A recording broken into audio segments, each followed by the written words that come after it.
This is how to convert BTC, that is Bitcoin, to USDT on ByBit using my ByBit app. You need to know the asset you have. So you click asset. These are the assets I have. All of them are in funding account. To convert BTC, which is Bitcoin, to USDT, you come to this place, you click convert, you click convert. If you can't see Bitcoin here, all you need to do is to click this arrow to select and search for Bitcoin. When you click this arrow, you look for Bitcoin. If you are not seeing it, you can type BTC here. It will come out. You just click it to pick it. The same thing applies to USDT. So what we are doing is to convert Bitcoin to USDT, and you can see the value of Bitcoin you have is under funding account. If it's not on funding account, it will be on unified trading account. So all you need to do is just to do the transfer between unified trading account to funding account. You just type the value, that's the amount of BTC you want to convert to USDT. You type it here, you click that place. But if you are converting all this BTC to USDT, you choose maximum, you click maximum. So you are converting all this BTC to USDT. So this is the value of USDT that you will get. All you need to do is to click quote. You click quote. If you are okay with this value of USDT that you get, you click confirm.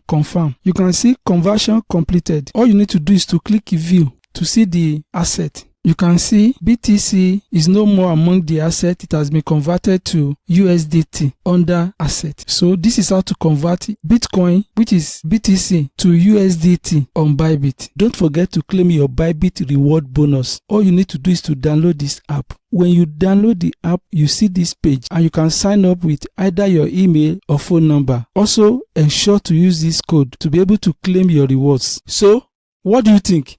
All you need to do is to use the links below the description of this video. Also, do well to check out my YouTube one-on-one training. Don't forget to subscribe to this channel, like this video, drop your comments, and I promise to get back to you. Thank you so much for watching this video. See you in the next video. Bye for now.